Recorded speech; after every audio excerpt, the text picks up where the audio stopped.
ಸುಬ್ಬಗೌಡ್ರು ಎಲ್ಲೇನು?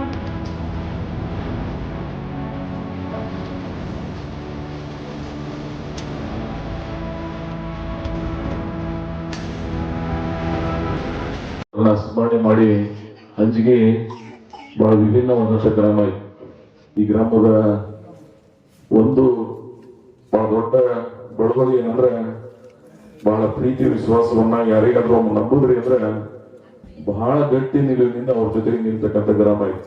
ಈ ಗ್ರಾಮದ ಆ ಇತಿಹಾಸವನ್ನ ಸ್ಮರಣೆ ಮಾಡಿ ಅಷ್ಟೇ ಹಿಂದೇನಿತ್ತು 35 ವರ್ಷದಿಂದ ನಾನು ಬರ್ತಕ್ಕಂಥ ಸಂದರ್ಭದಲ್ಲಿ ಇವತ್ತಿನ ಆ ಬದಲಾವಣೆ ನಾನು ನೋಡಿದೆ ಅಂದ್ರೆ ಒತ್ತಕ್ಕಿಲ್ಲೆಲ್ಲ ನಮ್ಮ ನಬಿ ಸೊಕ್ಕರವರು ಇವರು ಕಬ್ಬು ಹೆಂಗಿರ್ತಿದ್ವು ಅಂದ್ರೆ ಆ ದಿನಗಳು ಸುಮ್ಮನೆ ನೆನೆಸ್ತೀವಿ ನಾವು.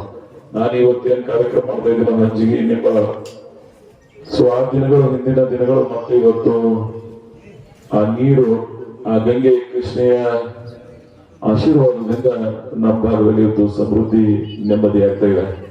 ನಾನು ಒಂದನ್ನ ಇವತ್ತು ಸ್ಮರಿಸಬೇಕಾಗ್ತದೆ. ಕೃಷ್ಣಾ ನದಿ ಆಲ್ಮಟ್ಟಿ ಡ್ಯಾಮ್ ಒಳಗೆ ಯಾರ್ಯಾರು ಭೂಮಿ ಮುಳುಗಿದವ, ಯಾರ್ಯಾರು ಮನೆ ಮಠಗಳನ್ನ ಕಳ್ಕೊಂಡಿದಾರ, ಅವ್ರಿಗೆ ನಾವು ನೀವೆಲ್ಲ ಋಣಿಯಾಗಿರ್ಬೇಕಾಗ್ತದೆ. ಅವರೆಲ್ಲ ಮುಳುಗಿದಾರ ಅಂತ ಹೇಳಿ ನಮಗೆ ಇವತ್ತ ನೀರು ಬಂದು ನಮ್ಮ ಬದುಕನ್ನ ನಮ್ಮ ಭವಿಷ್ಯವನ್ನ ರೂಪಿಸ್ತಾ ಇದೆ. ಆ ತ್ಯಾಗಕ್ಕೆ ನಾವು ಸದಾ ಸ್ಮರಿಸಬೇಕಾಗ್ತದೆ.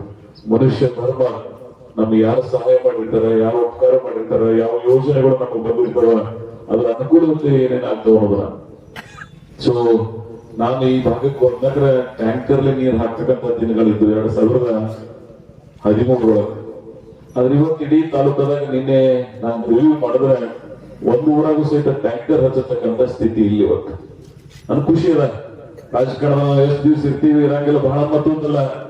ಯಾವ ಗ್ರಾಮಗಳದಾಗ ಟ್ಯಾಂಕರ್ಲೆ ನೀರ್ ಹಾಕಿ ಜನರಿಗೆ ಕುಡಿಯುವ ನೀರು ಕೊಡ್ತಿದೀವಿ ಅಂತ ತಾಲೂಕು ಇವತ್ತು ಶಾಶ್ವತ ಕುಡಿಯುವ ನೀರಿನ ಯೋಜನೆ ಮಾಡಿದೀವಿ. ನಾನು ನಿನ್ನೆ ಭೀಮಾ ನದಿ ವಿಸಿಟ್ ಮಾಡಿದೆ. ನಾನು ಮಹಾರಾಷ್ಟ್ರ ಸರ್ಕಾರದಲ್ಲಿ ಇದೇ ಬೇಸಿ ಒಳಗೂ ಸಹಿತ ಇಂತ ಹೆಚ್ಚು ದೊಡ್ಡ ಪ್ರಮಾಣದಲ್ಲಿ ಈ ಬೇಸಿ ಒಳಗ ಫೆಬ್ರವರಿಗೂ ನೀರು ಬಿಟ್ಟರು, ಈ ನಿನ್ನೆನೂ ನಮ್ಗೆ ನೀರು ಬಿಟ್ಟಿದ್ದಾರೆ. ಸೊ ನಮ್ಮ ಇಂಡಿ ನಗರ ಆಗ್ಲಿ ಪ್ರದೇಶಕ್ಕಾಗ್ಲಿ ಹಾಗೆ ಕೃಷ್ಣಾ ನದಿ ಮುಖಾಂತರ ನಿಮ್ಮ ಹಂಚಿಗೆ 80% ನಿಮ್ ಕೆರೆ ನೀರದು. ನಿಮ್ದು ಅಷ್ಟೇ ಅಲ್ಲ, 19+4 23 ಕೆರೆಗಳೊಳಗೆ ಇಂಡಿ ತಾಲೂಕಿನ ಬಹುತೇಕ ಕೆರೆಗಳು ಇವತ್ತು 50% ಹೆಚ್ಚಿಗೆ ನೀರು ಇರೋದ್ರಿಂದ ಜನರಿಗೆ ರೈತರಿಗೂ ಅನುಕೂಲ ಆಗಿದೆ, ಕುಡಿಯುವ ನೀರಿನ ಸಮಸ್ಯೆ ಪರಿಹಾರ ಆಗಿದೆ.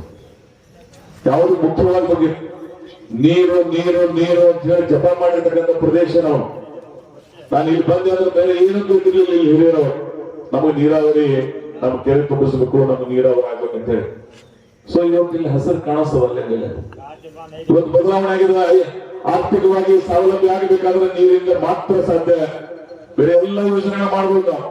ಅದು ನೀರು ಕೊಟ್ಟಾಗ ಜನರಿಗೆ ಅವರ ಬದುಕನ್ನ ಕಟ್ಟಿಕೊಟ್ಟಾಗ್ತದೆ. ಅವರು ಸ್ವಾವಲಂಬಿಯಾಗಿ ಆರ್ಥಿಕವಾಗಿ, ಸಾಮಾಜಿಕವಾಗಿ, ಶೈಕ್ಷಣಿಕವಾಗಿ ಬದಲಾವಣೆ ಆಗಬೇಕಾದ್ರೆ